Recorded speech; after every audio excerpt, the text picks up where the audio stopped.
All right, there's all kinds of handles. Some handles are decorative, some handles are functional, some handles look like they're growing out of the pot, some handles look like they're separate from the pot. But basically, you have to start off with a good piece of clay, kind of shaped like a carrot or a turnip, and you're basically stretching this clay and you're making a space within your hand to kind of make the clay prescribe to that space. Now, you can take these out as long as you want. They can, if you want to make a smaller handle, you grab less clay. What's nice is if we can see this edge is one edge, right? So you notice this shape is different in my hand on one side than the other. So all the time I'm changing sides, right? Changing sides. So that's a pretty basic handle. You can even bring your thumb down the middle of this thing. This real basic handle, you can just break it by kind of pinching it between your thumb and your forefinger, and then you can kind of set it to dry. But like I said, there's so many different handles. So that's one way. That's kind of like that handle on the bottom left on the chalkboard there that comes off that kind of cup with a built-in saucer. Also like the top right.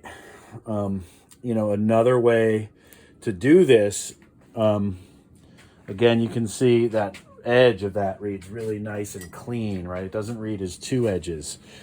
Another way to kind of deal with how the handle comes off the pot is basically has to do with how you're going to cut this, right?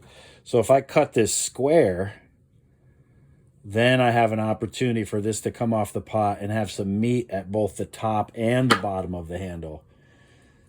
Kind of like the handle on the bottom right that's inside that kind of larger Greek form.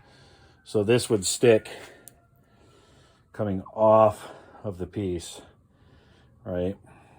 And so, whereas this handle would have more of an angle on the upper side. This could go up, but it has some meat on the top. So this maybe comes off more straight, whereas this handle would come up. So it's kind of about how it connects to the pot. And then one of the harder handles to make actually is having meat at both the top and the bottom. That's one of the harder handles to actually make. So, and it's nice to have that thickness in the handle where it connects to the pot. So I actually really like this handle. This would be like the handle on the big jug on the left, also the cup kind of upper middle. So with this handle, you're kind of pulling the middle. You're leaving it thick on the bottom and leaving it thick on the top. And then you're going to cut both of these kind of off square. Now, something fun to do is you can take a cup, any cup, this is a cup that I made, and you can mess around with attaching some handles to it. Now, it doesn't really simulate slipping and scoring, but you can kind of just mess around with applying handles to a cup that already exists. The nice thing is you can handle the cup without hurting the cup.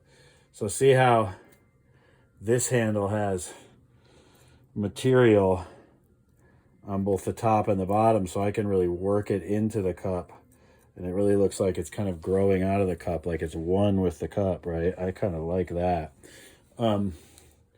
This handle, of course, is going to be different. This handle, it's more of a kind of smear this down. And you find a place for this to be.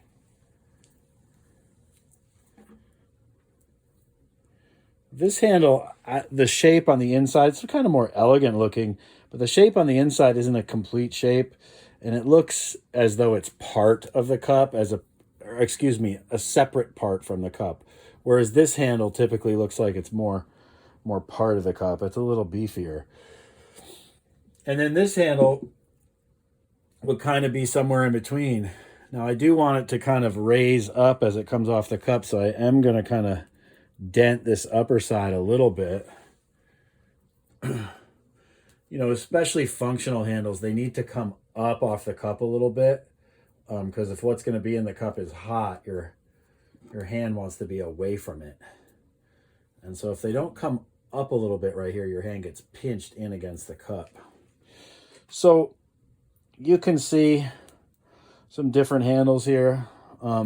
Remember, you don't want to overhandle a handle, especially when you're attaching it to a mug or a pot, because then the seam will look, you know, kind of overworked. And you want your seams to be strong and relatively thick with clay as opposed to overworked and thin.